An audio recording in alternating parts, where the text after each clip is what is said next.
Is that me using Christmas-themed music in November? Yes, it is, because today we're going to talk about Noel Night. This long-standing Detroit tradition is returning to Midtown after a hiatus, and I couldn't be more excited. So that's what we're going to talk about today, and then I'll send you out the door with a few things you should know. Welcome to your Daily Detroit for Wednesday, November 16th, 2022. I'm Jer Stays, and let's get started. Joining me virtually, Anne-Marie Barucki. She is the Director of Arts and Culture for Midtown Detroit, Inc., and we're going to talk about one of my favorite events in Metro Detroit every year, Noel Night. Anne-Marie, it has been a minute. It's so good to talk. Thank you. Thanks for having me. All right, so Noel Night is back. It has been on a little bit of hiatus for obvious reasons. How excited are you to get people back onto the streets of Midtown? We're really excited to be able to welcome people back to not only Midtown and the Cultural Center, but to help bring people and show them the new things that have come into the Midtown district. Even though it's been a crazy 2 years while Noel Night has been on a hiatus, life goes on, and we've had a lot of new businesses move into the area. We've lost a few businesses. There's still a number of businesses and institutions that are struggling with staffing. It's like a worldwide problem right now. And it's exciting, though, to know that we still have the capacity to welcome people back to Midtown. Yeah, and this is going to be its 48th edition. You're two away from the big 5-0. Well, we would have been in the 50th this year. But anyway, so we're at the 48th year of doing this. And so Noel Night is scheduled for Saturday, December 3rd, during the hours of 5 to 9 p.m. in the Cultural Center and 5 to 10 p.m. in the rest of the Midtown Detroit district. And so let's talk about the programming. I think let's go with the Cultural Center first and then work our way down to Midtown. Because from personal experience, this is the kind of thing where you want to go and sample different venues, maybe even see things you haven't visited before, that kind of thing. Right. And still we're kind of in a hybrid year, slowly trying to bring back Noel Night. In the Cultural Center, we will have a number of institutions open. However, this year, the Detroit Public Library will not be open, as is the entire Detroit Institute of Arts Museum will not be open. Instead, what we're doing is we're trying to build a lot more outdoor programming on their two campuses to still make this a connected, walkable district. As people come to the area, the Historic Museum, the Wright Museum, the Michigan Science Center, the College for Creative Studies, and the Scarab Club, along with the Hellenic Museum, the International Institute, and the Carr Center that's now located inside the Park Shelton, will all still be open. And then there's still a few other businesses from Carhartt, which is, kind of right up there on Cass near I-94, Common Pub, the Peacock Room, Babbo, Frida. All of those businesses will be open and offering holiday programming as well. So for the uninitiated, this is the kind of thing where you kind of want to park once and then go see different things around Midtown, right? Correct. Yeah. And so you've got all that happening up in the Cultural Center. What kind of things do you have going kind of Midtown? Am I right in saying kind of south of Warren? Yeah, south of Warren Avenue. Yeah. So one good thing is that we do have free shuttles that kind of connect the two districts together. And there will be a map that kind of lists all the different shuttle stops to help people get around. The Q line will also be operational on that night as well. It's really great for getting people to circulate throughout the district. But in the lower area, we're really excited to be working with the Detroit Symphony Orchestra with 3 performances in the Cube featuring Aguanco and the Brubeck Brothers. So that's kind of like a big jazz focus over there. We're also really happy to bring back First Congregational Church. We're bringing Sharonova of My Brightest Diamond to perform over there. MoCAD will also be open. And, this time around, too, we're really excited to be working with the Majestic Theater Center and the Magic Stick. And we have a couple of really great performances over there featuring Frontier Ruckus and Luke Winslow King, who's coming in from Spain for that performance. But then the Majestic also has their really great vintage flea market that they're going to be hosting in the theater. So a really nice shopping opportunity for people over there. But there's a lot going on. First Unitarian Universalist Church is going to be open with a performance by Thornetta Davis. Our Noel Night Marketplace, which is curated by Ask Jennifer, will be at that Woodward Warring Corner that Wayne State owns, along with the large Noel Night beer tent and their bandstand as well. Well, I mean, I really encourage people because there are going to be so many things going on, and I am excited to hear about the Majestic and the Magic Stick and all that because that even connects things even better from the DSO all the way up Woodward there. We're so happy that they're participating. And it's a really cool opportunity for people, again, to see these bands for free there. And it's a great way to kind of get around to all parts of the district over there, whether you want to get over to Second Avenue or Cass Avenue. It is. It's a really great way to kind of connect the district further. So, how has it been for putting everything together this year? I mean, it seems like it's been a little bit, I mean, for all of us, really, it's been challenging. And one of the things to remind people is that to be a little gentle because staffing is still a thing everywhere. I mean, I can speak that as a small business owner myself, but I have noticed this all around town that staffing, regardless of whatever you think of what's happening in the world, staffing is still kind of difficult to come by. It really is. We lost a few venues that, just at the last minute decided that they couldn't participate because they're afraid they're not going to have enough staff online. And then we'll have a number of places that are just open where people can go shopping, but they don't have the capacity to do extra holiday programming. It's a real issue that everyone is facing down here. So we ask people to be a little bit patient with all of us. Again, there's close to 90 venues that are participating in Noel Night. So there's a lot to see and do. If one place seems like it might be too busy, well, go to the place next door.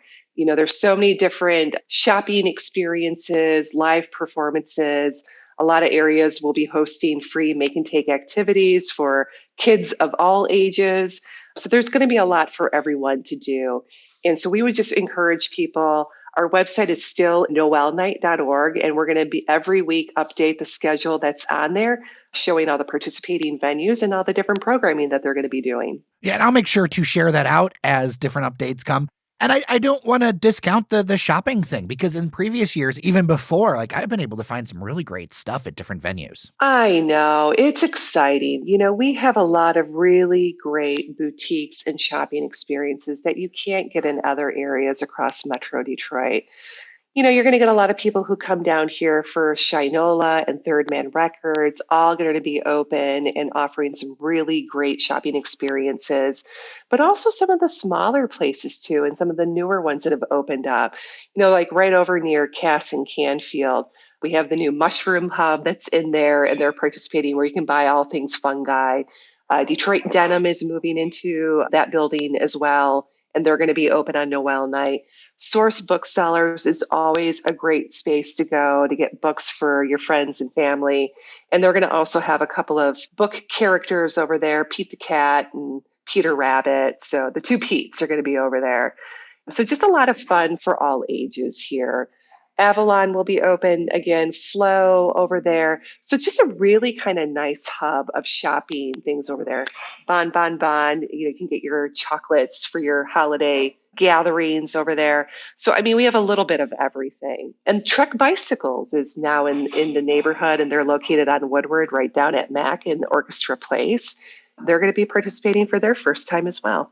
One of the things I want to communicate to people too is that Noel Night's special in a way that there's just so much energy on the street of people walking around and visiting. Like if you ever wanted to experience a touch of the busyness and craziness of a New York or a Chicago, but on the streets of Woodward and Midtown, it's amazing how many people and from all walks of life come out for Noel Night. Yeah, it really is an event that attracts all people and that celebrates all types of holiday traditions. And I think that's why people really like it. It's a very diverse event. It's a very welcoming event.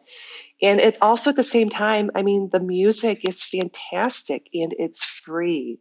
So I think for a lot of people who are looking for that great opportunity, before the Christmas, Kwanzaa, Hanukkah holiday season starts, Noel Night really is your best bet.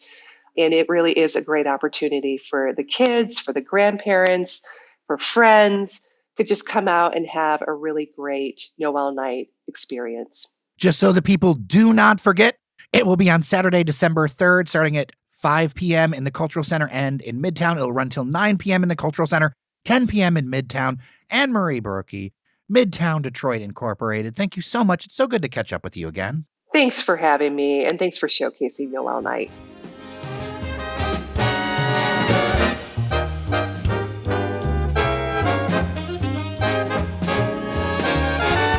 All right, friends, here are some stories that you should know around Metro Detroit. It looks like the 11-foot tall RoboCop statue is going to Eastern Market. That's according to a report by Crane's Detroit Business. You know, over the last 11 years, this has been a thing. The status of this statue is one of the things that I get asked about the most when it comes to this show. People always have questions, but having held sections of this thing in my hands, it is amazing. My dad was an artist and a sculptor, so obviously I am a bit biased. Whatever you think of the statue as an idea, it's going to be one of the most Instagrammed and TikTok things in our entire region. There have been a couple draft locations, including outside of Michigan Central Station and the Michigan Science Center. We have a poll up on our Substack, dailydetroit.substack.com, our email newsletter, to hear what you think. Urbanized Detroit is reporting that there is a step forward in the District Detroit development near Little Caesars Arena. The community benefits process is starting on 4 residential projects with nearly 700 units, 4 office projects, and 2 possible hotels. Of course, I'll put the link in the show notes for more details, including when the first public meeting is at the end of the month for this process. The AMC movie theaters are closing up shop at Fairlane Town Center in Dearborn. That 21-screen complex reportedly hasn't been renovated since 1999. Oof. Good to hear everyone working there have been offered jobs at other locations. Now, 3 things to know in the food world. Couple of these I learned at CreatorCon yesterday. The Kitchen by Cooking with Q is expanding to a second location near Livernois and 7 Mile. It's a multifaceted food business serving lunch, a rental kitchen, classes, meal prep, service, and more. Owner Kiana Q. Broden has made a name for herself, and her goal of expanding beyond the kitchen on Woodward just south of Grand Boulevard is to focus on, she says, good food in every neighborhood. The exact spot has not been shared. Floods is working on a second location and a new seasonal patio at their downtown Detroit address. Floods is one of the long-standing Black-owned pillars of the entertainment scene in Detroit. Co-owner Stephanie Bird shared that also at CreatorCon. You know, another thing is that the food business in general has been going under some big challenges. Now, I did not know this, but Ali Saad, who owns Starters, that has 3 locations around the region, said that a case of lettuce has gone from $15 to $100. That is a pretty big jump. You know, along those lines, I recently saw a headline that one Canton restaurant, Antonio's, is taking salads off of their menu. And then finally on the food side that I wanted to mention is that the new Detroit Soul location at East Jefferson and Lakewood is holding their community preview of the restaurant this Friday, November 18.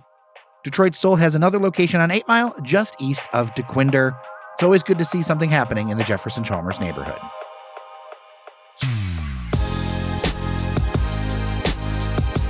And we are done for today. Thank you to everyone behind the scenes who makes this show happen, including Cheyenne Noserini, who edited today.